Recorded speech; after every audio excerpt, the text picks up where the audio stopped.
The BBC has been hitting the headlines for all the wrong reasons in recent weeks, but it's under fresh fire today after the broadcast of its new documentary on Brits who have chosen not to have the COVID jab.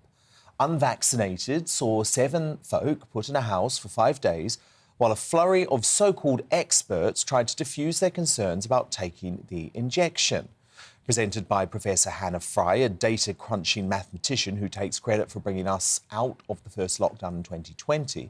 The show ultimately tried to get the group to change their minds and get vaccinated. But participants of the programme, which aired on BBC Two last night, have now hit out at the, quote, bias beeb for crafty editing and cutting key scenes from their contributions. Here's a clip of tonight's guests, Nazarin, Veronica and Vicky Borman in action on the show. My friend Katrina, she is 28 years old. She was perfectly healthy before. She only had 1 dose of the Pfizer vaccine. 5 days later, she was beginning to experience brain fog. Now she's had a stroke. She's had 3 suspected heart attacks. So this is a video of her having a seizure. How can you be sure that that was the vaccine and not something that would have happened anyway? This time, the nasty jelly bean represents the risk of getting myocarditis. This is not how we should be doing this. It makes me quite angry and quite frustrated when I'm, gunning for thousands of people who have either died or been injured, that I'm going to sit here and entertain jelly beans. I'm so frustrated. This is just, I say, the most frustrating thing I've ever done in my entire life. Many viewers have since blasted the BBC for broadcasting, quote, unbalanced propaganda.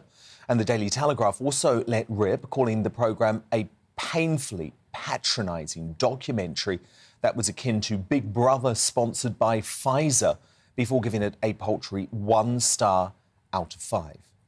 And I'm delighted now to be joined by the 2 leading stars of the programme, Nazarin and Vicky, who've accused the BBC of woefully misrepresenting them. So, Vicky, talk to me about how the BBC misrepresented you and why you feel let down by the programme. I don't know if I'd use the definite term misrepresented, but I'm terribly frustrated this morning, as I was last night. I feel let down because I went in there to tell everybody why I wasn't vaccinated, and I don't think anybody that I've spoke to this morning knows the answer to that question. And what is the answer to that question? Well, I think you would have had to have spent a week with me. There are a lot of different reasons, which is what we tried to speak to Hannah about, talking about everything from statistics to things we're seeing in the papers. The list was endless, and at no point do I feel like those questions were actually addressed. And Nazarin, when it came to your personal story, they obviously included the moment where you spoke about your friend who had suffered adverse side effects. But I believe you have also lost a relative to vaccine damage, and you say the BBC left that out of the programme? Yeah, there were many times where I mentioned that my great-grandma was killed by this vaccine and my other grandma had a stroke after hers. So that's not just one person that I've seen have an adverse reaction, that's 3 people in my circle who I've seen have an adverse reaction. So obviously I'm going to be a bit sceptical if I'm watching this happen in front of me. But I feel that it was left out, and I'm really upset that they didn't include that, because it's really important and it shows that I'm not just, crazy, and I'm not just seeing one person and having this strong opinion because of it. It's multiple people in my close circle, so yeah. Naz isn't the only person in the house that also has friends or close family members who have either died or had different adverse reactions or side effects. Everybody had a story to tell on a personal level, myself included, but yeah, they were not represented. And Vicky, I have to be honest, my impression, having sat through the documentary, is that they wanted to portray the participants as mad conspiracy theorists. I understand totally from watching the documentary last night why you feel like that. I think... And you're not, are you? Absolutely not, no. I'm an adult who can make an informed, coerced decision about my body. There was definitely a narrative there, and I think, you know, they picked people who had a background story which was maybe not necessary, if that makes sense to you. They could have put other very credible people in there from the health profession, doctors and such like, but they chose not to. And I think that always makes me sceptical, is why were 7 members of the public, I guess, up against the professionals? It wasn't evenly balanced in that respect. So already it started off from it wasn't an equal playing ground. It started off immediately, you know, it was unfair. Everyone could see that. And can we talk about one of the professors who featured in the documentary, because this is a scientist called Professor Adam Finn, who's at Bristol University. But what wasn't actually revealed at all in the documentary is he is the director of Pfizer's Vaccine Centre of Excellence, which the company invested £4.6 million in. So it feels like, at the very least, the BBC should have revealed that information. I agree. I would have liked to have known that. Yeah. I would have liked to have had it revealed to me exactly what I was going in there to do. I went in there to explain to everyone why we were not vaccinated, and that's not what happened. They didn't tell us that the whole point of the show would be to change our minds. Or experiment on us. And, yeah, I mean, with the professor, I mean, talk about conflict of interest, right? Like, how can you have someone and say that they're an independent researcher when they have received funding from Pfizer? Exactly.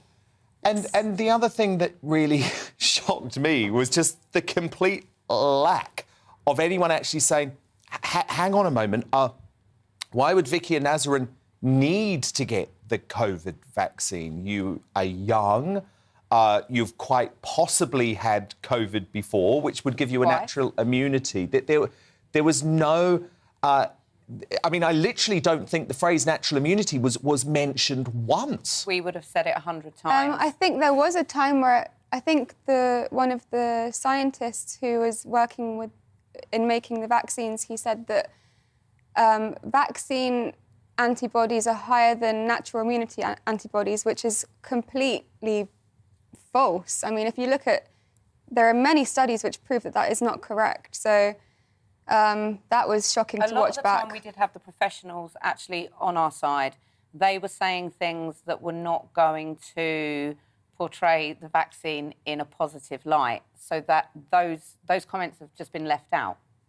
And there were many times where they couldn't answer our questions as well, which we secretly knew the answers to already. So the fact that these experts, the top experts, could not answer our questions, it kind of says it all. Do either of you regret taking part in the documentary? No. Definitely not. I mean, it's just an opportunity to spread the truth, which I feel is lacking in the media at the moment. Yeah. Like, it just seems that they're very one-sided and focused on one particular narrative, and anything from the other side is being heavily censored, or, you know, people are having their accounts taken down.